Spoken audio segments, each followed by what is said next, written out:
if instead of the Sermon on the Mount, Jesus had called for the eradication of the Jews. To understand the problem of Muslim anti-Semitism, you would have to, the only way you could play it out would be, imagine if Jesus Christ had by his own hand massacred a Jewish tribe. In this interview, Douglas Murray exposes something deeply unsettling about mainstream media's unwillingness to confront anti-Semitism within parts of the Muslim world. If the rise of citizen journalism has stripped traditional media of anything, it's the power to manipulate narratives for the highest bidder, a reality both Brendan O'Neill and Douglas Murray know inside out. Let's get into it. Kind of revisionism of history where Churchill was the bad guy and maybe Hitler was misunderstood. I mean, I know that remains a relatively fringe idea, but it's out there and it is incredibly worrying. And it's not fringe once the world's biggest podcaster has people who believe that on his platform and they talk unchallenged. Yeah. Now, I mean, you can see there's a guy called Ian Carroll who has been a guest on Joe Rogan. You can see interviews that he does with other people afterwards in which he boasts about how he's slowly bringing in the Jewish question to Joe Rogan's audience. And that's what he calls it, the Jewish question. You know, and he's bringing it softly, and he boasts about this. James Lindsay has reposted the videos on his Twitter, that this guy is like, yeah, you know, you can't go straight in, on all of the heaviest anti-Jewish stuff, but you can introduce them to it. You can just ask questions and so on. And he's being congratulated by this anti-Semite for the brilliance of his maneuver in introducing Joe Rogan's audience to anti-Semitic conspiracy theory. And, you know, I think, you know, like me, Brendan, your view is, if I don't agree with it, I don't agree with it whether my own side is doing it or not. Yeah. And I don't agree with it whether people I like are doing it or not. Yeah. And I don't agree with it whether people with huge platforms that I could do with are doing it or not. Yeah. But it's very, very disappointing. I have to put it at its mildest. It is very disappointing that this is going on.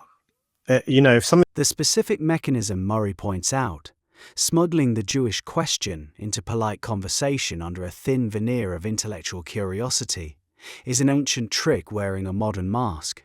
Numerous massive podcast platforms invite guests who drop sweeping, unchallenged claims simply because pushing back threatens an audience that tuned in for drama rather than truth.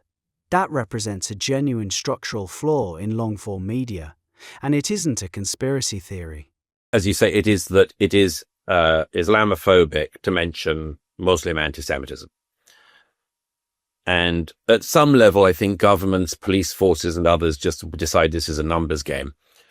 There are more Muslims than there are Jews in the world and in countries like Britain, and therefore it's just easier. Give the Muslims their Islamophobia, rights, and it'll all go away as a problem. I think this is profoundly misguided. Yeah.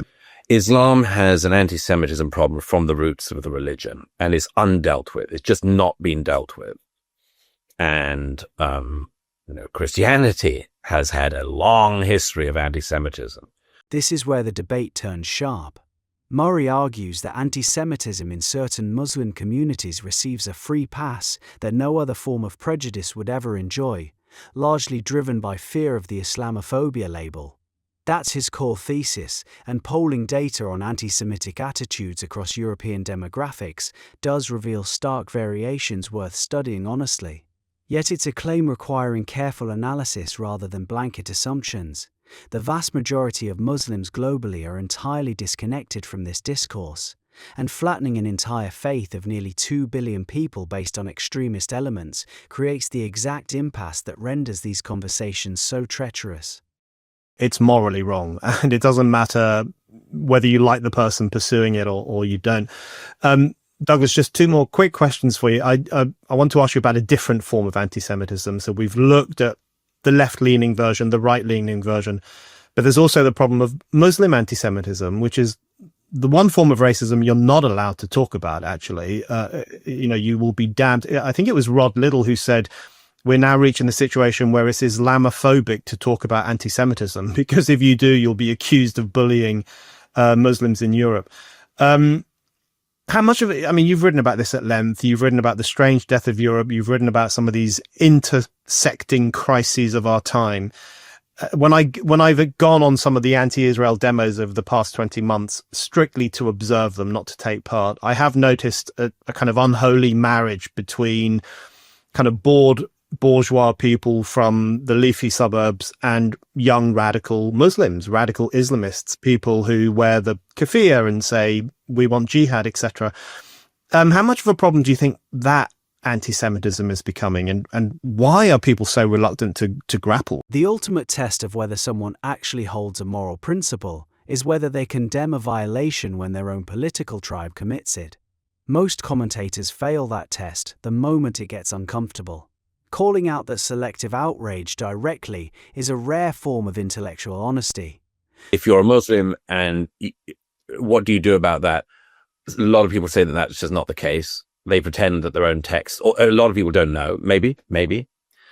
Certainly a lot of non-Muslims don't know that. But a lot of Muslims either deny that or will just try to shut it down, get around that difficult corner by saying Islamophobia. Yeah. I would urge them to do a different thing, which is to deal with it and to get over it, to get past it. And it would be very good for the Muslim world as well, because if they decided to work with the Jewish state, for instance, in the Middle East, then you'd have a lot more success in the Middle East, and you'd have a lot less economic deprivation and much more, because all of the creativity and advances of the Jewish state could be shared with more with their neighbors. But it's a big problem for everyone else in the West, because, as I say, I mean, like, what do we think is going to happen? Really, what do we think is going to happen if the Muslim world doesn't address problems like that, and if the Muslim faith and Muslim faith leaders don't address problems like that? And they just don't. They deny it, and they prevaricate, and they push it away, and they throw Islamophobia out. But as I've said many times, you can see the consequences of Muslim anti-Semitism all over the world. You can see it in our own cities. And to get an idea of its toxicity, you've got to imagine that if the history of Christianity would be better or worse if, instead of the Sermon on the Mount, Jesus had called for the eradication of the Jews. To understand the problem of Muslim anti-Semitism, you would have to, the only way you could play it out would be, imagine if Jesus Christ had, by his own hand, massacred a Jewish tribe. The comparison Murray brings to the table demands an honest look.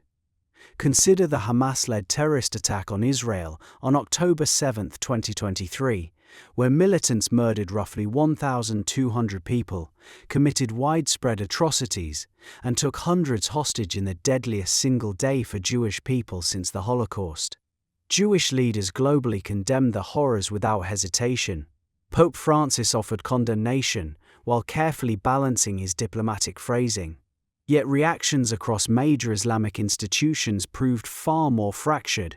While select imams publicly denounced the killing of civilians, elite institutions like Al-Azhar openly praised the resistance, directed condolences almost exclusively toward Gaza, and brushed past the atrocities that initiated the crisis.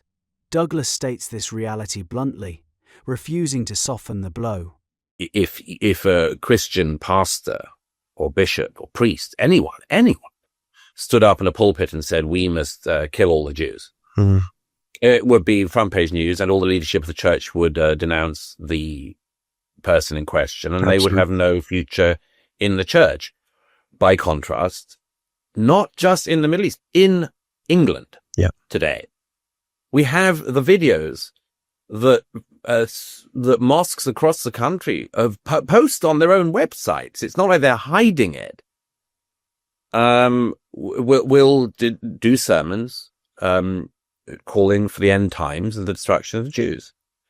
And if people don't think that's a problem for everyone, I don't know I mean, obviously, as I say, a country like Britain is in a stage of denial because we have massive immigration. We've imported a lot of Islamic extremism. We've imported a lot of people who hate Jews and hate Britain. And I think that there is a general feeling like, let's allow them to continue hating the Jews, and we'll worry about the rest when we come to it. It's just all so misguided. Yeah. The theological fundaments of Islam have a deep anti-Semitism problem, and that's because the Jews were among the first people to reject the so-called revelation of Muhammad. They just said, no, we've got our traditions, we've got our book, we don't need yours. And the fact that Muhammad himself, the inventor of Islam, killed Jews with his own hands, is a problem. I mean, that's a big... This brings Murray to his critique of the numbers game, the pattern of authorities stepping back and avoiding direct confrontation with radical elements, even when hostility plays out in public view. First thing would be to be honest with ourselves, to admit to the problems, to admit that there's something that's gone badly, badly wrong, and then to ask why, and then start to turn it around. I think in general, most of the problems that I've written about and you've written about come back to a central question, which is whether the liberal democratic states that we live in can cope with can develop the ability to say no or not. And if the states we live in are not capable of saying no, that's something we don't put up with, then we're in real trouble for all of the foreseeable future. But the necessity for liberal democracies to draw a firm line against ideological movements actively trying to dismantle their core values is a classic constitutional dilemma. Karl Popper framed this exact tension decades ago as the paradox of tolerance. A society that tolerates unlimited intolerance eventually forfeits its own existence. That is the hard warning both Murray and O'Neill are attempting to deliver. Would the history of Christianity have been more anti-Semitic or less anti-Semitic if that's been at the foundations? And the answer, of course, is more. Yeah. And that's just a problem that is so big and so deep, and most people don't want to go anywhere near it. Yeah. That's a very striking way to put it. And as with all these things, it's the reluctance to be honest about it and to allow free discussion about it that makes the problems worse and worse. Okay, Douglas, my last question for you, which is not necessarily one that you will want to answer, I don't know, but you're a chronicler of our times and a very good one. You're not a politician, but if you were to suggest some ways that we might deal with these problems, or things that we could do, or things that we might change that could shift things a bit and shift the stuff we've seen over the past 20 months have exposed some of the moral rot in Western society to an extraordinary degree, more than anything else in my lifetime. What do you think we can do or start to do to try and turn some of this stuff around? Tracing anti-Semitic hostility back to foundational religious texts remains highly contested academic territory. Scholars across theological traditions have debated for centuries how much specific scriptural passages drive hatred versus how much political and social power structures weaponize religion as a convenient shield for pre-existing prejudice. Anti-Semite, vicious anti-Western, hate the infidels and so on, then hop it. We haven't got space for you here, and we don't want you here. And that would do a huge amount, because as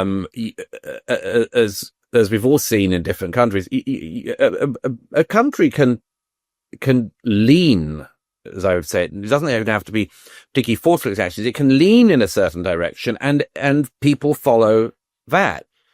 On a range of issues, if government leans into something, then it takes off or it stops. And that's what I'd like to see, is It's just a drawing of the line. And it's alarming to me that in British politics in particular, that line is talked about but never enforced, you know. And I mean, it's talked about. I mean, you know, Keir Starmer yesterday, or the day before speaking, was tweeting about how angry he is about the illegal boats coming at the southern border of the UK. But he just tweets he's angry about it. The jab at political leaders like Keir Starmer performing performative outrage on social media while refusing to wield actual executive power lands hard because it's visible across modern Western politics. Anger has been monetized into content, and generating content is far cheaper than actual governance. Political opposition routinely avoids offering concrete solutions to these systemic crises. Rhetoric carries zero cost, whereas specific policy invites immediate accountability. That's what it comes down to, is like, are we able, are institutions able, and are our countries able to say, that's something we do not allow. And if you want to do that, like if you want to bring down the West, if you want to kill the Jews, if you hate liberal democracy and you want to end it and subvert it, there are lots of places you can live, but this ain't one of them. And, you know, it's like the pussyfooting for all my adult life around this question has been extraordinary. But there is an answer to that, which is, yes, you say, I'm sorry, very sorry, chaps, but there are limits, and there are rules. There are rules, like joining any club, that there are rules in this country, and these are the things we don't put up with. And like, you know, the idea that living in a liberal society demands basic adherence to its foundational rules is a standard, baseline expectation. The fact that stating something so fundamental remains controversial in 2026 highlights just how fragile the cultural consensus has become. Anyone can do that. Anyone with an X account can do that. But you're the Prime Minister. Don't you have any power to stop it? To act? That's and the fact that even opposition parties of the right don't really want to get into the details of how they would turn any of this around. And but it doesn't mean there isn't time. Doesn't mean it can't be done. I'd like to see it done. And in that whole thing, I do think that the questions of the Jews and anti-Semitism are one of the early warning sirens of a deep lack of health in the society and indeed in a person. And that's why it's so important. That's why it matters. That's why, to say, why are you focused on this? It's because as a writer, you should be alert to the early warning sirens, the early warning problems, and do what you can to raise your voice and to warn, and in the hope that people will listen, because there's not much pleasure in being proved right after everything's gone wrong. Framing anti-Semitism as the canary in the coal mine for a civilization's overall health is the most profound takeaway of this entire exchange. Throughout history, whenever targeted hatred against Jewish communities rises unchecked, it never stops there. It serves as the first indicator of a society crumbling from within. If Douglas Murray's insights gave you a new perspective on these cultural fault lines, hit subscribe and share this video to keep the conversation going.